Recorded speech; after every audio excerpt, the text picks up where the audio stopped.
j'espère que vous allez bien. Aujourd'hui je vous retrouve du coup pour faire le test de la palette et du maquillage en fait de la gamme Sparkling Holiday de chez Kiko. Je vous en ai parlé dans une vidéo déjà revue lorsque je les ai achetés pour vous donner un petit peu mes premières impressions. Là tout de suite je vais vous faire ce look que j'ai fait du coup avec la petite palette. J'ai pas utilisé tout ce que j'avais acheté bien entendu, mais j'ai utilisé 3 produits, donc la palette, le mascara et le rouge à lèvres, et je vous montre ça tout de suite.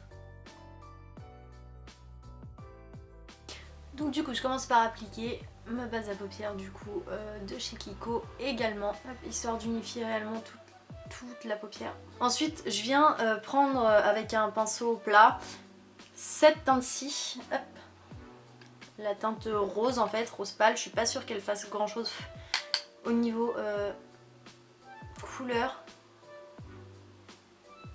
Ouais, faut forcer le truc hein. Ouais. Donc j'en mets pour cette teinte-ci vraiment partout, histoire d'avoir une base qui soit à peu près équivalente partout et autre que ma base toute blanche. Je suis pas sûre qu'on voit une grosse différence. Enfin, ensuite avec le pinceau fluff que j'ai ici, donc fluff fluffy, vous appelez ça comme vous voulez, mais un pinceau assez épais. Moi je vais prendre cette teinte-ci.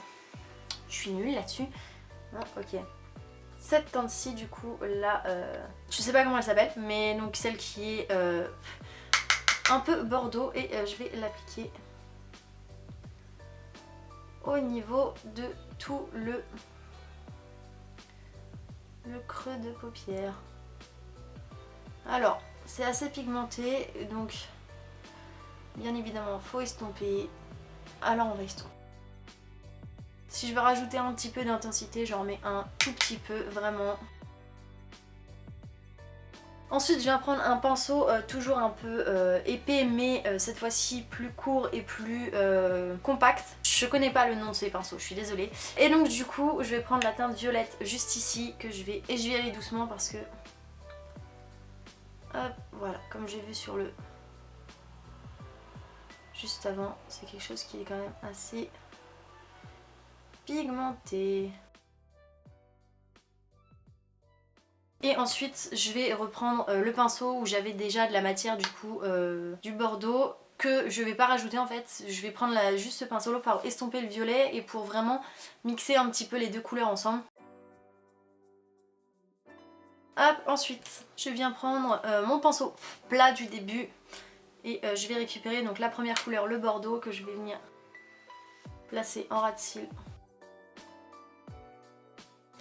Et toujours avec le même pinceau, ensuite je viens prendre le violet que je viens également placer en ras de cils par-dessus, en restant si possible sur l'extérieur.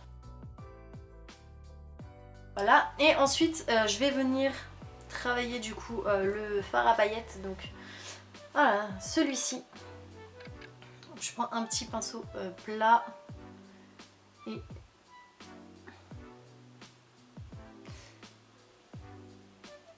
Ok, donc en fait c'est un fard qui visiblement va pas se travailler au pinceau, donc je vais y aller au doigt. Parce qu'en fait la matière reste sur le pinceau et ne transfère pas en fait, j'ai que les paillettes. Du coup, hop, je vais venir l'appliquer au doigt. J'adore la couleur, vraiment. Donc en fait je viens juste presser du coup les paillettes sans vraiment étaler. Je vais vraiment le poser comme ça. Ah ouais, par contre celui-là une fois que vous l'avez posé c'est fini, hein, vous le bougez plus. Genre là les paillettes, hop, si je veux en enlever un peu, c'est compliqué. Pour finir, au niveau des yeux, je vais venir prendre du coup le mascara de la collection, donc toujours Sparkling Holiday. Hop, et je viens l'appliquer directement. Je trouve que le liner doré va pas spécialement avec le look, vu qu'on a déjà les paillettes en fait roses du fard. Donc j'avais pas envie de me faire une fausse impression en fait en le mélangeant avec quelque chose qui va pas forcément avec. Donc hop, j'en mets un petit peu en bas également. Voilà ce que ça donne pour les yeux, donc le mascara franchement très bien. Je crois qu'il y a des fibres dedans carrément parce que franchement ça élargit. Niveau longueur, oui. Alors pas forcément plus que d'autres mascaras. Niveau volume, ouais, Après moi mes cils sont assez fins donc c'est vrai que c'est compliqué de juger ça parce que bon bah y a pas suffisamment de cils pour mettre beaucoup de matière. Mais sinon moi je le trouve plutôt bien. Je pense que l'effet est plutôt pas mal en fait. Et ensuite pour finir ce look j'avais le choix donc entre les deux rouges à lèvres que je vous ai présenté déjà, entre donc le mat et le toc toc toc métallique. Et je pense que je vais partir sur du métallique parce que le mat on sait déjà tous ce que ça donne. Et c'est vrai que même si je l'essaierai quand même sur le look, j'ai envie d'essayer celui-ci, voir ce que ça donne. Avec ce look là peut-être que ça n'ira pas, je ne sais pas. Mais je vais quand même essayer et on voit après.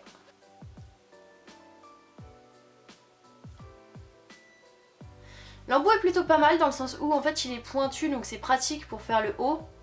L'arc de Cupidon comme on appelle ça.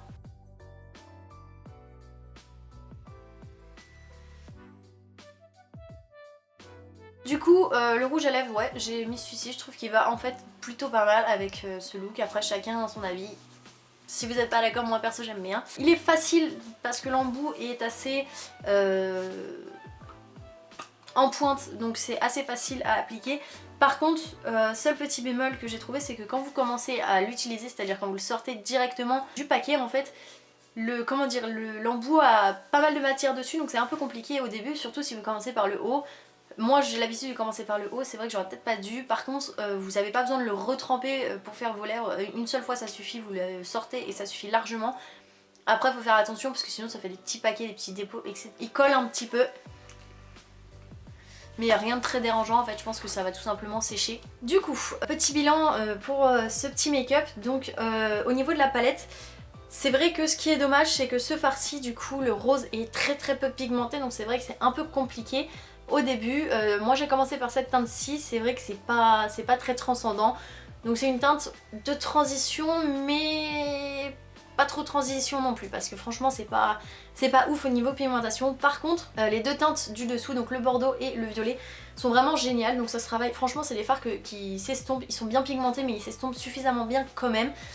J'aime beaucoup, après j'aime beaucoup le look que ça fait. Ensuite à compter que ce fard là, donc c'est vraiment le plus beau, donc c'est vraiment le métallique. Il est ouf posé sur les yeux, il est ouf. Par contre ça ne se travaille pas au pinceau, c'est à dire que j'ai plongé mon pinceau dedans tout simplement et sincèrement quand je l'ai posé sur mon œil, toute la matière est restée sur le pinceau, j'ai juste eu des paillettes qui sont posées sur l'œil, du coup je l'ai travaillé au doigt. Au doigt franchement il se travaille très bien et je le trouve très beau. Donc si je devais noter cette palette par exemple, je pense que je lui donnerais un petit 7 sur 10. Uniquement parce que ce fard là ne se travaille pas au pinceau et parce que ce fard-ci est très peu pigmenté. Mais sinon c'est une très bonne note je trouve. Et j'aime beaucoup. Au niveau du mascara, donc le mascara, ce que j'en ai pensé c'est que oui c'est un mascara, ça fait son taf. Après volume et longueur je suis pas sûre. Longueur peut-être, volume j'ai peut-être pas assez de... Enfin j'ai les cils assez fins donc j'ai pas suffisamment de cils peut-être pour que ça prenne suffisamment en volume. Mais sinon c'est un mascara qui est correct. C'est pas le mascara le plus ouf que j'ai essayé mais c'est un mascara qui reste correct. Donc le mascara si je devais lui donner une note je lui donnerais la note de 6 parce que c'est pas un truc exceptionnel non plus. Ça reste un mascara, après par rapport à ce qui nous est promis c'est pas ouf. Par contre ce truc là je le trouve superbe, c'est à dire que sur les lèvres comme ça je trouve ça magnifique. Ensuite je vous ai déjà un petit peu dit au niveau de l'application comment c'est vrai que c'est pas forcément facile. Je regrette pas de l'avoir acheté très clairement, surtout cette teinte-ci. Les autres teintes je pense que ça aurait pas été forcément génial, mais cette teinte-ci je regrette vraiment pas de l'avoir acheté. Et pareil ce produit je lui donne la note de 7 tout simplement parce que j'ai eu quelques difficultés au début à l'application et ensuite bon ça va, mais 7 aussi parce que ça colle un peu et j'ai pas vérifié si ça bougeait pas. Non par contre ça bouge pas. Non franchement il est très beau donc peut-être 8 en fait parce que j'ai juste des difficultés à l'application. Mais sinon il est très bien, j'aime beaucoup le rendu. Du coup j'espère que cette vidéo vous aura plu. Moi perso c'est un look que j'aime beaucoup et que je vais peut-être reproduire même pour les fêtes de Noël, je ne sais pas encore. J'espère vous faire quelques autres maquillages avec d'autres produits que j'ai concernant les maquillages de Noël spécialement. Puisque c'est une période que j'aime beaucoup, surtout au niveau maquillage etc. parce qu'on peut se permettre des trucs ultra chargés vraiment. J'espère que ce maquillage là vous aura plu, n'hésitez pas à me dire en commentaire si le maquillage vous a plu, ce que vous pensez des produits si vous en avez acheté. Et je vous fais plein de gros bisous et je vous dis à bientôt. Bye!